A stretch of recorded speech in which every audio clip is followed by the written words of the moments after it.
कोयला, जिसे अक्सर काला हीरा भी कहते हैं, इंडिया के लिए बहुत कीमती है। हमारे घरों और फैक्ट्रियों को बिजली यहीं से मिलती है।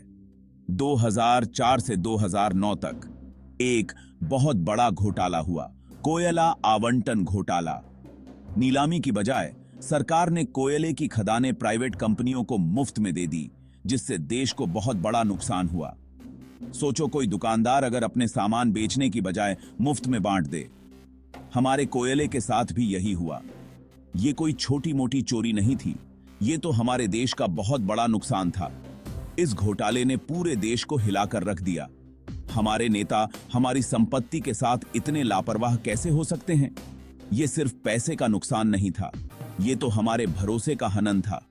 2012 में नियंत्रक एवं महालेखा परीक्षक यानी सीएजी ने इस घोटाले का पर्दाफाश किया। उन्होंने चौंका देने वाली सच्चाई सामने लाई। बिना उचित नीलामी के कोयला खदानें देकर सरकार ने 1,86,000 करोड़ रुपए का नुकसान किया था। ये रिपोर्ट किसी बम की तरह थी। लोग गुस्से में थे और जवाब मांग रहे थे। इस घोटाले को उजागर करने में मीडिया ने बहुत अहम भूमिका निभाई और सरकार पर कार्यवाही करने का दबाव बनाया। सीएजी की रिपोर्ट ने तो जैसे पंडोरा का पिटारा खोल दिया। इसने दिखाया कि भ्रष्टाचार कितना गहरा था और सत्ता में बैठे लोगों ने अपने पद का दुरुपयोग कैसे अपने फायदे के लिए किया। इस घोटाले में ताकतवर नेता और प्रभावशाली व्यापारी शामिल थे।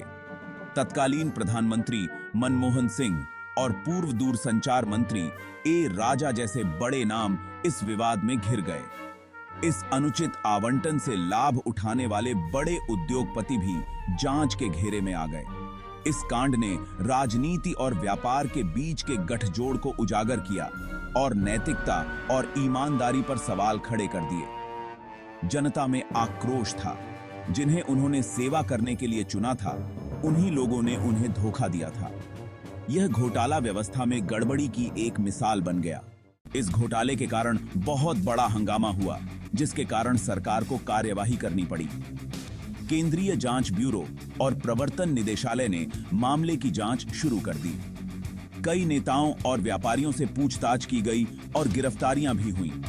अदालतों ने कई कोयला ब्लॉकों का आवंटन रद्द कर दिया, लेकिन कानूनी लड़ाई वर्षों तक चलती रही।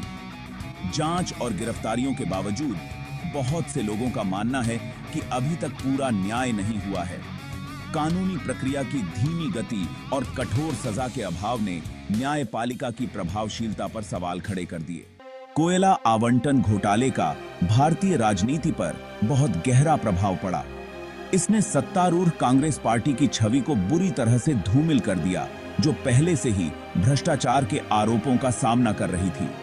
विपक्षी दलों ने इस मुद्दे का फायदा उठाया और सरकार पर निशाना साधने और जनता का भरोसा कम करने के लिए इसका इस्तेमाल किया। इस घोटाले ने मतदाताओं में मोर डिसइल्यूजनमेंट पैदा कर दिया, जिसके कारण 2014 में सरकार बदल गई। यह घोटाला भारतीय राजनीति में एक महत्वपूर्ण मोड़ साबित हुआ। इसने अधिक पारदर्शिता और जवाबदेही की आवश्यकता को रेखांकित किया और संसाधन आवंटन में सुधारों का मार्ग प्रशस्त किया। कोयला आवंटन घोटाला भारत के इतिहास का एक काला अध्याय था, लेकिन इसने एक चेतावनी का काम भी किया, जिससे महत्वपूर्ण बदलाव आए। सरकार ने प्राकृतिक संसाधनों के आवंटन के लिए नीलामी प्रक्रिया शुरू की, ताकि पारदर्शिता और निष्पक्षता सुनिश्चित हो सके। इस घोटाले ने मजबूत भ्रष्टाचार विरोधी उपायों और अधिक जन जागरूकता की आवश्यकता पर भी प्रकाश डाला।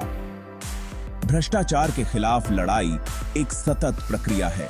कोयला आवंटन घोटाला हमें याद दिलाता है कि हमें सतर्क रहना चाहिए और अपने नेताओं को उनके कार्यों के लिए जवाबदेह बनाना चाहिए।